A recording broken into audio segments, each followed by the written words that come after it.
வெற்றி பயணம் நேயர்கள் அனைவர் மீதும் எல்லாம் வல்ல இறைவனின் அமைதியும் சமாதானமும் உண்டாவதாக.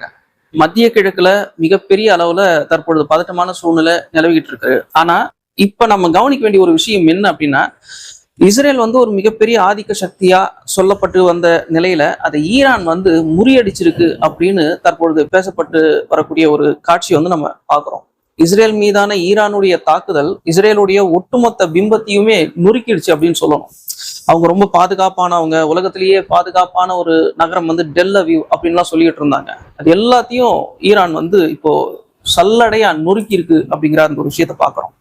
இப்போ மத்திய கிழக்கு சம்பந்தமான இந்த விஷயங்களை பத்தி நம்ம பேசுறதுக்கு இஸ்லாமிய அழைப்பாளரும் எழுத்தாளருமான டாக்டர் அபீப் முகமது அவர்களை சந்திக்க வந்திருக்கோம். இது விஷயமா அவர்கிட்ட நம்ம பேசுவோம். முதல்ல இந்த நிகழ்ச்சிக்கு அவரை நாம வரவேற்போம். அஸ்ஸலாமு அலைக்கும். உங்களுக்கு இந்த மத்திய கிழக்குல இப்போ நடந்துட்டு வர பிரச்சனையை நீங்க பாக்குறீங்க. ஈரானுடைய அந்த திடீர் எழுச்சி அப்படின்னு தான் சொல்லணும். இப்போ இஸ்ரேல் ரொம்பவும் மிகப்பெரிய அளவுல ஒரு பின்னடைவை சந்திச்சிருக்கு. இந்த விஷயத்தை நீங்க எப்படி பாக்குறீங்க? அஸ்ஸலாமு அலைக்கும். ஹிஸ்டரி பயணம் நேயர்களுக்கு என்னுடைய சலாமும் வாழ்த்துக்களும். இப்போ இந்த இஸ்ரேலிய ஈரானிய மோதலை நம்ம எப்படி பார்க்குறோம்னா, நீங்க சொன்னபடியே இஸ்ரேலை பற்றி கட்டமைக்கப்பட்டிருந்த ஒரு பிம்பம் உடைந்திருக்கிறது. அதில் எந்த சந்தேகமும் கிடையாது. நீண்ட நாட்களாக ஒரு பூச்சாண்டி காட்டிட்டு இருந்தாங்க. எங்களிடம் பெரிய ஏதோ ஒரு சக்தி இருப்பதாகவும் அதற்கு முன்னால் யாரும் நிற்க முடியாது என்று ஒரு பூச்சாண்டியை காட்டி கொண்டிருந்தார்கள். காசால அவங்க வேலையை லேசாக முடிச்சிட்டாங்க. அது மாதிரி லெபனான்லேயும் அவங்க லேசாக அவங்க காரியங்களை முடிச்சிட்டாங்க. அதே மாதிரி மிக எளிதாக இதை முடித்து விடலாம் என்று கருதி கொண்டிருந்தார்கள். ஆனால் நடந்தது என்னவோ அதற்கு நேர்மாறாக நடந்திருக்கிறது. இதுல அவரிடத்திலே மிகப்பெரிய உளவுத்துறை இருப்பதாக சொல்லுகிறார்கள். மொசாத் என்ற உளவுத்துறை உண்மைதான். ஆனால் இவ்வளவு பலம் அவரிடத்தில் இருக்குது என்பதை இவர்களால் எப்படி கண்டுபிடிக்க முடியாமல் போனது? ஈரானிடத்திலே இவ்வளவு பெரிய சக்தி வாய்ந்த பாலிஸ்டிக் மிசில்ஸ் இருப்பதை அவர்கள் ஏன் கணிக்கவில்லை என்பது ஒரு கேள்வியாக இருக்கிறது. இரண்டாவது, அவர்கள் மிகவும் பெருமையாக பேசிக்கொண்டு இந்த அயன் ரோம் அது சின்ன பின்னமாகி போனது. அதை தகர்க்கின்ற அளவுக்கான ஒரு டெக்னாலஜி அவர்கள் கண்டுபிடித்து விட்டார்கள். ஆகவே இப்போது அவர்கள் ஒரு பாடம் பெற வேண்டும். நம்மை அழிக்கக்கூடிய சக்தி இந்த உலகத்தில் எதுவுமே இல்லை. ஆங்கிலத்தில் இன்வின்சிபிள் சொல்லுவாங்க. அழிக்க முடியாத சக்தியாக நாம் இருக்கிறோம்.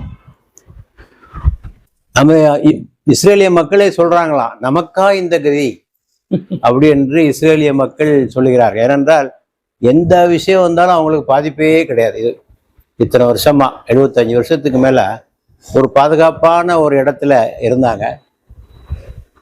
73 ஒரு சின்ன பின்னடைவு அவர்களுக்கு ஏற்பட்டது. யோம் கிப்பூர் வார் என்ற ஒரு யுத்தம். அதுல ஆரம்பத்துல தோத்தாங்க. அமெரிக்கா தலையிட்டு அவர்களை காப்பாற்றியது. அதற்கு பிறகு இத்தனை நாள் வரைக்கும் அவங்க ஒரு பெரிய மமதையில மூழ்கி இருந்தாங்க. அதெல்லாம் உடைஞ்சு போச்சு. இப்ப இறங்கி வர்ற மாதிரி பேசாட்டாலும் கூட இறங்கி வர வேண்டிய ஒரு நிலைக்கு ஆட்படுத்தப்பட்டிருக்கிறார்கள் என்பது இதன் மூலமாக நமக்கு தெரிகிறது. அதே சமயத்தில் ஈரானிய மக்களுடைய ஆட்சியினுடைய அந்த தொழில்நுட்பத்தில் அவர்கள் செய்த சாதனை, அதை நாம் பாராட்டித்தான் ஆக வேண்டும். இப்ப இதுல நம்ம கவனிக்கிறது என்னன்னா, ஈரானை பொறுத்த வரைக்கும் அது ஒரு இஸ்லாமிய அடிப்படைவாத நாடு. அங்க கல்வி பெருசா கிடையாது, பொருளாதாரம் பெருசா கிடையாது, அறிவு வளர்ச்சி இல்லை அப்படின்னு சொல்லும் பொழுது இப்ப எல்லா துறைகள்லயுமே அவங்க ஜெயிச்சிருக்காங்க அப்படிங்கிற அந்த ஒரு விஷயம் இப்ப வெட்ட வெளிச்சமா தெரியுது. எப்படி? அதாவது இவர்கள் மீடியா அவங்க கையில இருக்கு. உலக மீடியா ஊடகங்கள் அவங்க கையில இருக்கு. அவங்க என்ன சொல்லுதோ அதுதான் நமக்கு தெரியும். அவங்க நம்மளை என்ன நம்ப வைக்க விரும்புகிறார்களோ அதை நம்ப வைத்து விடுவார்கள். முஸ்லிம்களும் கூட அதை நம்பிக்கொள்வார்கள். உண்மையில் அங்கே இருந்து நடக்கிறது என்று தெரிந்து கொள்வதற்கு நமக்கு கூட வாய்ப்பில்லை. ஊடகங்களால் கட்டமைக்கப்பட்ட ஒரு செய்தி தான் நீங்கள் சொல்லுகின்ற ஒரு செய்தி ஊடகங்களால் கட்டமைக்கப்பட்ட ஒரு செய்திதான். ஆனால் அவ்வப்போது அதற்கு மத்தியிலும் சில செய்திகள் வந்து கொண்டுதான் இருக்கிறேன். நானும் படித்து கொண்டுதான் இருக்கிறேன். இங்கிருந்து ஈரானுக்கு செல்லுகின்ற சில அறிஞர்கள் எல்லாம் போயிட்டு வர்றாங்க. போயிட்டு வந்து பிரமிச்சு தான் வந்து சொல்றாங்க, பெண்கள் எல்லாம் நிறைய படிச்சிருக்காங்க, யூனிவர்சிட்டியில போனா எல்லாம் பெண்களா தான் இருக்காங்க. என்ன நாடுகள்லயே அதிகமா படிச்சது அங்கதான், வேலைக்கு போறதும் அங்கதான். பெண்கள் எங்க அவங்க மோசமா சொல்றாங்களோ அதை வச்சுட்டு அவங்க ஒரு இதை கட்டமைப்பை அவங்க பண்றாங்க. ஆனா அது வந்து மற்ற அரபு நாடுகளுக்கு கொஞ்சம் பொருந்தலாம், அவங்க சொல்றது வேற அரபு நாடுகளுக்கு பொருந்தலாம். ஆனால் இங்க ஈரானுக்கு பொருந்தாது. ஏன் ஈரான்ல வந்து அந்த நிலை உருவாச்சுங்கிறத பார்க்கணும். இத்தகைய ஒரு விஞ்ஞான எழுச்சி வளர்ந்ததுக்கு காரணம் மக்களாட்சி. எங்க ஜனநாயகம் இருக்கோ அங்க வளர்ச்சி. ஜனநாயக நாடுகள்ல மக்கள் தட்டி கேட்பாங்க, அரசாங்கத்தை கட்டாயப்படுத்துவாங்க. அப்போ அரசாங்கம் பணிகளை செய்தாக வேண்டிய ஒரு நிலைக்கு அவர்கள் நிர்பந்தப்படுத்தப்படுவார்கள். ஆகவே அது வளர்ச்சிக்கு இட்டு செல்லும். நேர்மாறாக மன்னராட்சி நாடுகள் என்ன நடக்குன்னா எல்லாமே குரல் வலை நெரிக்கப்பட்டிருக்கிறது. யாரும் ஒரு குரலை எழுப்ப முடியாது. சாப்பாடு கிடைக்குது இல்லை உனக்கு, சாப்பிட்டு வர வேலையை பாரு. மற்ற அரபு நாடுகள்ல அதான் நடந்துகிட்டு இருக்கு. அல்லா வேற ஏற்கனவே நிறைய வளங்களை வேற கொடுத்துட்டான் அந்த நாடுகளுக்கு.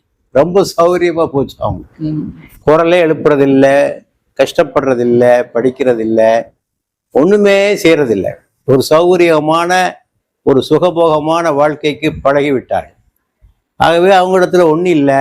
இவங்க வந்து அறிவுக்கு துறைக்கு முக்கியத்துவம் கொடுத்தாங்க. என்னதான் குறை சொன்னாலும் மத்திய கிழக்கில் முஸ்லிம் நாடுகளில் ஜனநாயகம் இருக்கின்ற, முழுமையாக எதிர்பார்க்கின்ற ஜனநாயகம் இல்லாவிட்டாலும் அங்கதான் இருக்கு. அதில் ஒன்றும் சந்தேகம் கிடையாது. தேர்தல் நடக்குது, தேர்ந்தெடுக்கப்படுகிறார்கள். சுப்ரீம் பவர் என்னமோ அவர் கையில இருக்கு, அயாத்துல்லா காமினி கையில இருக்கு. சுப்ரீம் லீடர்னு ஒருத்தர் உண்டாங்க. பிரசிடென்ட் எடுத்த முடிவை கூட அவரால் தள்ளுபடி செய்ய முடியும். என்றாலும் ஜனநாயகம் இருக்காங்க. ஏன்னா மோரோவர் ஈரானிய மக்கள் எப்போதுமே கல்வியிலே ஆர்வம் உள்ளவர்கள். நீங்க ஹிஸ்டரியில பாத்தீங்கன்னா அரபுக்கள் இஸ்லாத்தை ஈரானுக்கு கொண்டு போனாங்க. அது ஈரான்ல பரவுது, மத்திய ஆசியால பரவுது, எல்லா இடங்கள்லயும் பரவுது. ஆனால் அரபு முஸ்லிம் உலகில் நீங்கள் விஞ்ஞானிகளுடைய பட்டியலை பார்த்தால், நான் ஆரம்பத்திலிருந்து சொல்கிறேன், இப்ப இல்லை, கிபி 700-800 சொல்றேன், பெரும்பான்மையர்கள் அரபுக்கள் அல்லாதவர்கள். இந்த பார்சி மக்கள் தான் வர்றாங்க. பார்சி வர்றாங்க, ஸ்பானியட்ஸ் ஸ்பெயின் தேசத்தவங்க வர்றாங்க, ஈராக்கியர்கள் வர்றாங்க. என்ன அவங்க மெசபடோமியா என்று சொல்லக்கூடிய பெரிய ஒரு நாகரிகத்துக்கு சொந்தக்காரர்கள். நம்ம பெருமையா சொல்றோமே புகாரி அவர் எங்க உள்ளவர்? அவரு புகாரா, மத்திய ஆசியாவில். அவரு அரபியல், அவர் அரபியல். ஆக மார்க்க ரீதியான புத்தகங்களை எழுதியவர்களும் அரபிய அல்லாதவர்கள் தான், விஞ்ஞானங்களை எழுதியவர்களும் அவர்கள் தான்.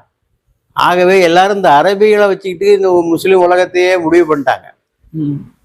ஆகவே அவர்கள் கொஞ்சம் குறைத்தும் மதிப்பிட்டார்கள் ஈரானியர்களை. அதையே அவர் வெளியிலே பரப்பினார்கள். அதை நம்பிக்கொண்டுதான் இந்த இஸ்ரேல் குதித்திருக்க வேண்டும். அந்த செய்தியை நம்பிக்கொண்டு நடந்தது என்னமோ. சரி, இப்போ இந்த ஈரானு, இப்போ பாலஸ்தீன் விவகாரம் வந்துட்டு ஈரான்ல இந்த அளவுக்கு தாக்கத்தை ஏற்படுத்தி இருக்கு. அப்ப இவங்க வந்துட்டு அரபு மக்கள் கிடையாது, பார்சி மக்கள் தான். இவங்க கிட்டயே இந்த அளவுக்கு தாக்கத்தை ஏற்படுத்தி இருக்கு. இவங்க வந்து இப்ப காலத்துக்கு வந்திருக்கிறாங்க. ஆனா ஒரே மொழி பேசக்கூடிய மத்த அரபு நாடுகள் இன்னமும் மௌனமா தான் இருக்கு. வெறும் வந்து அவங்களுடைய லெட்டர் பேட்ல கண்டனம்ங்கிற ஒரு வார்த்தையை தவிர வேற ஒண்ணுமே இல்லை. ஆக்கப்பூர்வமான செயல்பாடு வரலையே. அது நீங்க பாலஸ்தீன வரலாறை படிச்சு பாருங்க. பாலஸ்தீனம் என்கிற நாடு உருவாகிற போதே இப்படிதான் இருந்தாங்க. அவங்க தானே கொடுத்தாங்க பிரிட்டிஷ் கிட்ட. உருவானதே அப்போது அதை தீவிரமாக எதிர்த்தவர் யார் என்றால் துருக்கி. அப்போ ஒட்டமான் எம்பையர் இருந்தது. அவர் தான் அங்க சுலைமான் நினைக்கிறேன், அவர் பேர் ஞாபகம் இல்லை. அவர்கிட்ட வந்து பேரம் பேசுறாங்க யூதர்கள். உங்க நாட்டுல நாங்க பெரிய பல்கலைக்கழகம் அமைச்சு தரோம். அப்துல் ஹமீத் சரி, பல்கலைக்கழகம் அமைச்சு தரோம். உங்களுக்கு இருக்கக்கூடிய கடனை எல்லாம் நாங்கள் தள்ளுபடி பண்ணிடுறோம், யூதர்களுக்கு இடம் கொடுங்க அப்படிங்கிறார். என் பிணத்தில் மீதுதான் அவர்கள் செல்ல முடியும், நான் இருக்கிற வரை அது கொடுக்கவே முடியாது என்ன அப்படி சொன்னவர். ஆகவே உதுமானிய பேரரசு இருக்கிற வரை அவர்களால் அங்கே உள்ள நுழைய முடியல. உதுமானிய பேரரசு வீழ்ந்த பிறகு அப்புறமாகத்தான் இந்த இஸ்ரேல் நாடு என்பது ஒன்று உருவாகிறது.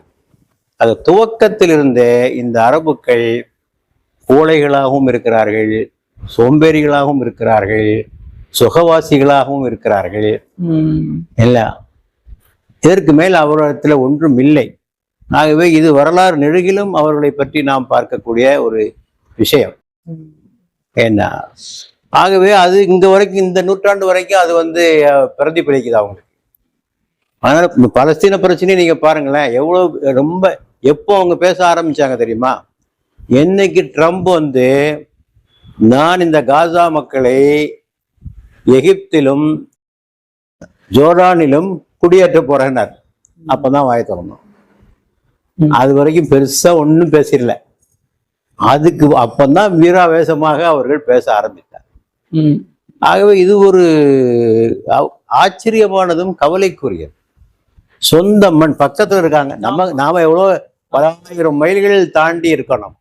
அவங்களுக்கு மார்க்கமும் ஒண்ணு, மார்க்கம் ஒண்ணு, மொழி ஒண்ணு, கலாச்சாரம் ஒண்ணு, எல்லாம் இணைஞ்சு பிணைந்து கிடக்கக்கூடியவர்கள் எப்படி இருக்கிறார்கள் என்பது ஒரு ஆச்சரியமான ஒன்று. அந்த அளவுக்கு அவர்களுடைய அந்த மன்னராட்சியை தக்க வைத்துக் கொள்வதில் தான் அவருடைய முழு கவனமும் இருக்கு.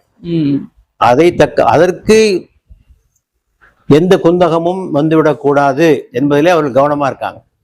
அப்போ மன்னராட்சிக்காகவே இது பாலஸ்தீனம் பலி கொடுக்கப்படுது இல்லையா? இதிலே இந்த யுத்தத்திலேயே பாருங்க, காலங்காலமாக இஸ்ரேலை ஆதரித்து வந்த பல ஐரோப்பிய நாடுகள் இவங்களை ஆதரிக்க ஆரம்பிச்சிட்டாங்க. இஸ்ரேல் பலஸ்தீன மக்களை. ஸ்பெயின், கனடா, அயர்லாந்து, பிரான்ஸ் எல்லாம் கடுமையான ஆதரவாளர்கள் அவர்களுக்கு. ராஜ்ய தொடர்புகளை கூட அறுத்து கொண்டார். இவங்க அதை கூட செய்யல, இவங்க யுஏஇ இன்னும் அந்த ஆப்ரஹாம் அக்கார்ட்ல தான் இன்னும் இருக்கு, அதை விட்டு வெளியே வரல.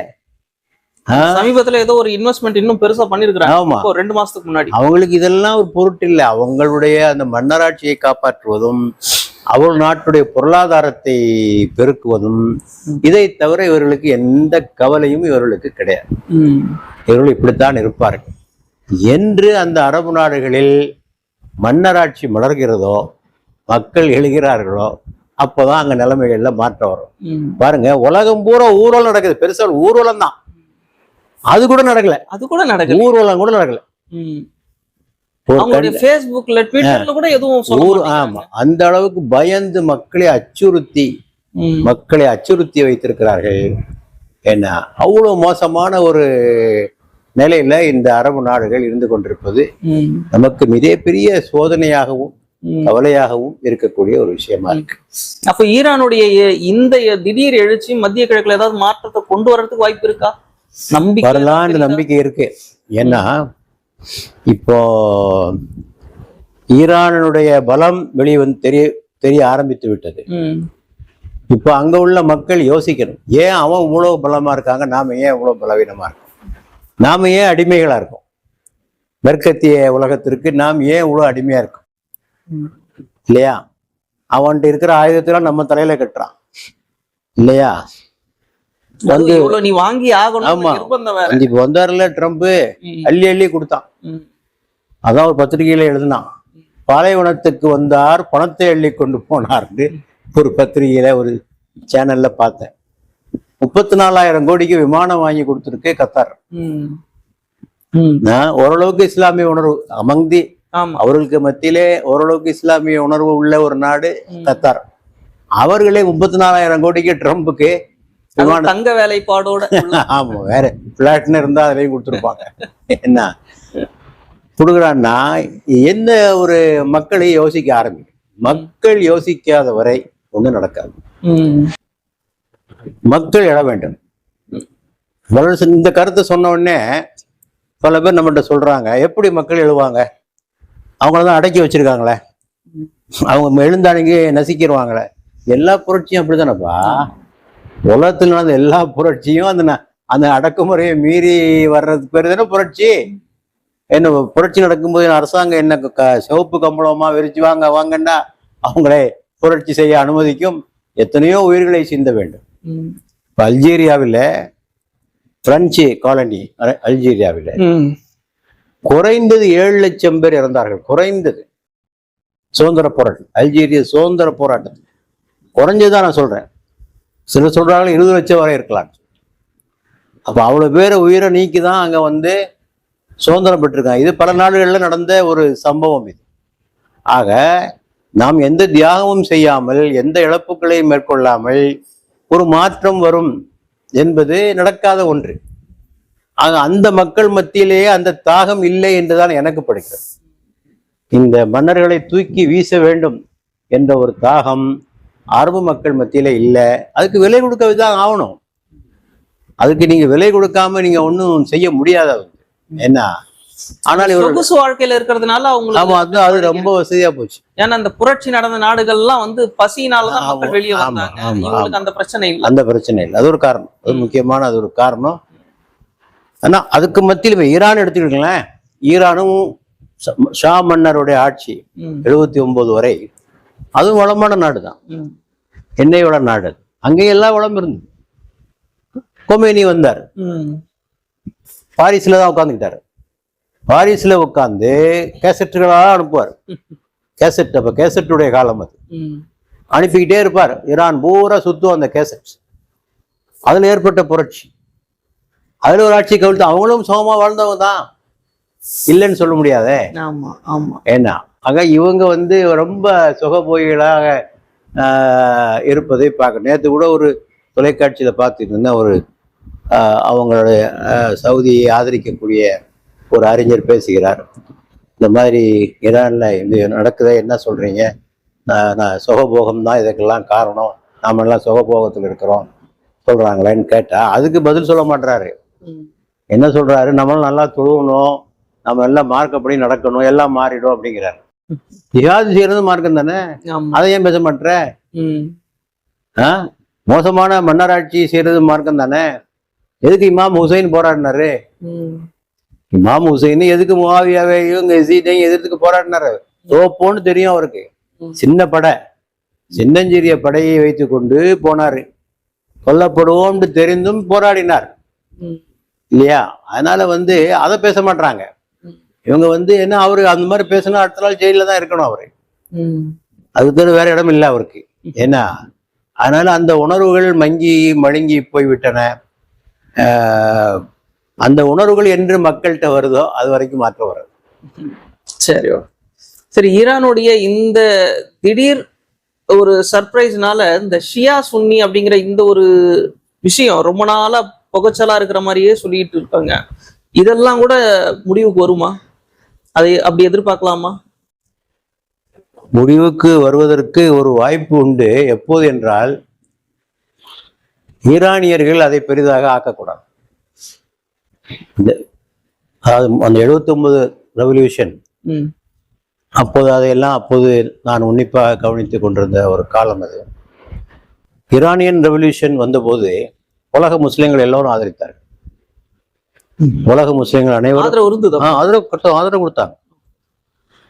வந்து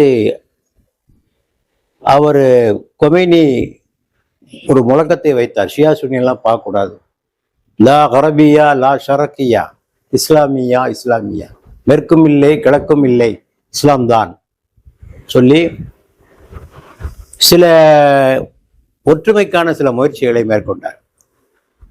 ஷியாவுடைய சடங்குகள்ல ஒன்று இந்த 3 கலீஃபாவையும் திட்டுறது. சடங்காவே பண்ற அபூபக்கர், உமர், உதுமான் 3 பேரையும் திட்டுவது, ஆயிஷா நாயியை திட்டுவது என்பது அவருடைய அதையெல்லாம் நிறுத்தினார். அதெல்லாம் இனிமேல் செய்யாதீங்கன்றார். இப்ப நாங்க எங்க மாநாடு, எங்க ஜமாத் இஸ்லாமி மாநாடு 1981 ஹைதராபாத், இந்த கமினி வந்தாராங்க. அப்படியா? நான் போயிருந்தேன். அந்த மாநாடு இந்தியாவுக்கு வந்திருக்காரு. 81 அவர் வந்தார் ஜமாத் இஸ்லாமி மாநாட்டுக்கு. ஹைதராபாத்தில் நடந்த மாநாட்டுக்கு வந்தார். அப்ப என்ன அர்த்தம்? அது ஷியா சுன்னி ஒற்றுமை இருந்தது. அதன் காரணமாகத்தான் நாமும் அவரை அழைக்க முடிந்தது ம், ம், இல்லையா? அந்த அவர் போட்ட அந்த கோடு பின்னால வந்தவர்களால் பின்பற்றப்படவில்லை. ம், இந்த நம்ம எல்லாம் ஒற்றுமையா இருக்கணும் அப்படிங்கிறது பின்பற்றப்படவில்லை. ம். ஆக இப்போ அந்த ஒற்றுமை வர வேண்டும் என்றால் அது ஈரானுடைய கையிலே இருக்கு. மீண்டும் அது போன்ற ஒரு வெறித்தனத்தை கிளப்பினால், ஷியாயிசம் என்ற வெளிப்படத்தையோ அல்லது மத்திய கிழக்கில் தனது ஆதிக்கத்தை நிலைநாட்ட வேண்டும் என்ற நிலையை உருவாக்கினால், இப்போ அதான் செஞ்சிட்டு இருக்காங்க. சிரியால தேவையில்லாம ஆதரவு கொடுத்தாங்க. பஷார் அல் ஆசாத் மிக பெரும் கொடுமைகளை நிகழ்த்தினார். ம். ஷியாங்கிற ஒரே காரணத்துக்காக அவனுக்கு ஆதரவு கொடுத்து 2 லட்சம் பேர் அகதிகளாக, 2 மில்லியன் 20 லட்சம் பேர் அகதிகளாக வெளியே, அதெல்லாம் உண்மைதான். அதெல்லாம் உண்மைதான், என்ன சந்தேகம் என்ன இருக்கு? ஏன்னா வெளியேறினார்கள். ம், தேவையில்லாமல் யமன்ல போய் தலையிட்டார், ஹவுத்திகளுக்கு ஆதரவு இல்லையா? இப்படியான விஷயங்கள் எல்லாம் தொடர்ந்து ஈரான் செய்தால் ஈரானுக்கு ஆதரவு சுன்னி முஸ்லிம்களிடமிருந்து கிட்டார். ம், நாமெல்லாம் சொல்றாங்க, அடிக்கடி சொல்றாங்க, நாமெல்லாம் முஸ்லிம்கள், எல்லா முஸ்லிம்களும் எங்களுக்கு ஆதரவு தாங்க. உண்மையாகவே இருக்க வேண்டும். ம், உண்மைதான். நம்ம கடையில் அகீதா டிஃபரன்ஸ் இருக்கு. ம், நம்ம கடையில் அகீதா டிஃபரன்ஸ் இருக்கு. அதை மாற போறதும் இல்லை, யாரும் மாற்றிக்கொள்ள போறதும் இல்லை. அது அப்படியே இருக்கட்டும். பொலிட்டிக்கலா வரும்போது நம்மளுக்கு காமன் எனிமி ஒருத்தன் இருக்கான். ம். அந்த காமன் எனிமியை வீழ்த்துவதுதான் நம்ம 2 பேருடைய கடமை. ஒருவர் நம் தன்னுடைய ஆதிக்கத்தை செலுத்த வேண்டும் என்று அங்கே எண்ணக்கூடாது இல்லையா? எந்த நாட்டுல யார் மெஜாரிட்டியா இருக்காங்களோ அவங்க ஆளட்டும். இப்ப ஈராக்ல ஷியாக்கள் தான் மெஜாரிட்டி. ஆமா. ஆனால் ஆண்டு கொண்டிருந்தது சுன்னி, சதாம் ஹுசைன் சுன்னி. ம். இவங்க ஆட்சியை மாற்றி இப்ப ஈராக் சுன்னி ஷியாக்கள் கையில கொடுத்தாச்சு. அப்ப அங்க ஒரு அளவுகோல். சிரியால மெஜாரிட்டி யாரு? சுன்னி. ம், ஆளுபவர்கள் ஷியா. ம், அங்கேயும் ஷியா கையில தான் இருக்கணும்ன்றான். எங்க அவங்க மைனாரிட்டியா இருக்காங்களோ அங்கேயும் ஷியா கையில தான் இருக்கணுங்கிறான். ம். எங்க மெஜாரிட்டியா இருக்காங்களோ அங்கேயும் ஷியா கையில தான் இருக்கணும். அப்போ ஆதிக்கம். ம், இந்த மனப்பான்மையெல்லாம் அவங்கள்ட்ட இருந்து மாறணும். ம்.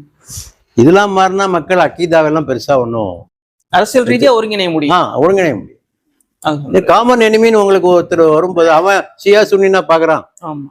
அவன் ஷியா சுன்னின்னு பாக்குறான், நான் பாக்குறது இல்லைல்ல. இந்தியாலையும் நமக்குள்ள பல பிரிவுகள், சலஃபி, சூஃபி எல்லாம் நம்ம தேவபந்தின்னு பிரிஞ்சுக்கிறோம். ஒரு இஸ்லாத்தின் எதிரி அந்த ஆங்கிள் இருந்து பாக்குறான்னா இல்ல. முஸ்லீம், அவ்வளவுதான், முடிஞ்சு. முஸ்லீம் இதுதான் பாக்குறான். இங்க உள்ள வகுப்புவாதி அப்படிதான் பார்க்கிறான். அதை புரிந்து கொள்ள வேண்டும். அதை விட்டுட்டு நமக்குள்ள சண்டை போட்டுக்கிட்டு இருந்த அன்னைக்கு தோல்வி எல்லாருக்கும் சேர்ந்து தோல்வி. ம். சரி, இப்ப இந்த இஸ்ரேல் பாலஸ்தீன் விவகாரம் இதுக்கு உண்மையான முடிவு தான் என்ன? ஏன்னா அது உருவாக்கப்பட்ட நாள்ல இருந்தே சண்டையா தான் போயிட்டு இருக்கு. இதுக்கு உண்மையிலேயே தீர்வு இருக்கா இல்லையா? அதாவது இந்த நாடு எப்படி உருவாக்கப்பட்டது? ஐநா சபையில ஒரு தீர்மானம், இஸ்ரேல் நாடு உருவாக வேண்டும் என்று ஒரு தீர்மானம் கொண்டு வரப்பட்டு, அந்த தீர்மானத்துக்கு மெஜாரிட்டி ஓட்டு கிடைக்கப்பட்டு இஸ்ரேல் நாடு உருவாகுது. அதே அந்த ஐநா சபை தான் தீர்மானம் நிறைவேற்றுது 2 பேருக்கும் 2 ஸ்டேட் சொல்யூஷன். அப்போ அந்த தீர்மானத்தை ஏற்றுக்கொண்டது போல இந்த தீர்மானத்தை ஏற்றுக்கொள்ள வேண்டும். 2 பேருக்கும் 1948 ஒதுக்கப்பட்டது. இஸ்ரேலுக்கு என்று நிலப்பகுதிகள் ஒதுக்கப்பட்டன. அதோடு நிறுத்தி கொண்டிருந்தால் பிரச்சனை வந்திருக்காது. அவன் விரித்து கொண்டே போனான். 67 பெரிய ஒரு யுத்தம், 6 Day வார் என்று சொல்வார்கள். 6 நாள் தான், 6 நாள்ல முடிஞ்சது. 6 நாள்ல எகிப்து, சிரியா, ஜோர்டானு, பஸ்பம் ஒன்னும் இல்ல, அத்தனை விமானங்களும் காலி. 6 நாள்ல அவன் பிடிச்ச இடங்கள் தான் இதெல்லாம். மேற்கு கரை, ஜெருசலம், அப்புறம் கோலான் ஹைட்ஸு, இந்த காசா எல்லாம் அப்ப பிடிச்சதான் அவன். சினாய் வரைக்கும் போனான். சினாய் மட்டும் தனியா அவனை பிரிச்சுட்டு கொண்டு வந்துட்டான். எகிப்து தனியா பிரிச்சுட்டு வந்து கேம்ப் டேவிட் ஒப்பந்தம்னு ஒண்ணு போட்டு தனியா பிரிச்சுட்டு வந்து, அது காரணம் இருக்கு. அவன் தான் பெரிய நாடு அமங் த அரப் கண்ட்ரிஸ். பெரிய நாடு எகிப்து தான் மக்கள் தொகையால. அந்த ஸ்ட்ராட்டஜியில பண்ணி அவனும் ஒத்துக்கிட்டான். அந்த தீர்மானத்துக்கு ஒத்துக்க கூடாது. ஆக அவ்வளவு வேகமாக அது முடிஞ்சது. ஆக இந்த டூ ஸ்டேட் சொல்யூஷன் தான் பிரச்சனைக்கு தீர்வு. எல்லாரும் அதான் சொல்றாங்க. ரெண்டு நாடுகள் தான், அது தவிர வேற எந்த தீர்வும் கிடையாது. ஆனா சம்பந்தப்பட்ட ரெண்டு பேருமே ஏத்துக்க மாட்டேங்கிறாங்களே. ரெண்டு பேரையும் இவங்க ஏத்துக்கிறாங்களே, ஹமாஸ் ஏத்துக்கிறாங்களே. ஹமாஸ் ஏத்துக்கிறது இல்லையா? எத்தனை பிரச்சனை? இல்ல, இல்ல. ஹமாஸும் ஏத்துக்கல, இஸ்ரேல் ஏத்துக்கலையா? இல்ல, ஹமாஸ் ஏத்து. அப்படியா? ஆமா.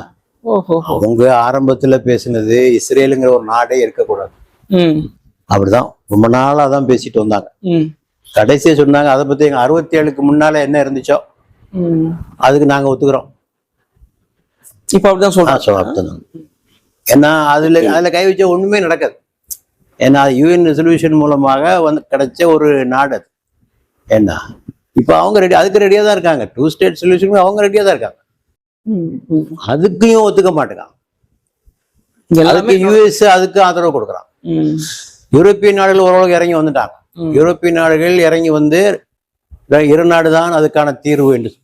அப்ப இரு நாட்டு கொள்கை தான் அந்த பிரச்சனைக்கான தீர்வாக முடியும். அதை ஏற்றுக்கொள்ளாத வரை இது நடந்து கொண்டேதான். வேற வழி இல்லை, வேற வழி கிடையாது. சரி, அல்ஹம்துலில்லாஹ். அதாவது அந்த ஈரான் சம்பந்தமான இந்த விஷயம், இது சம்பந்தமான மத்திய கிழக்குடைய அடுத்த கட்ட நகர்வு எப்படி இருக்கும் அப்படின்னு கேட்கறதுக்கு தான் அவங்கள சந்திக்க வந்தோம். சரி, பல விஷயங்கள் சொன்னீங்க. சரி, ரொம்ப நன்றி. அல்ஹம்துலில்லாஹ். அஸ்ஸலாமு அலைக்கும். வலைக்கும் ஸலாம்.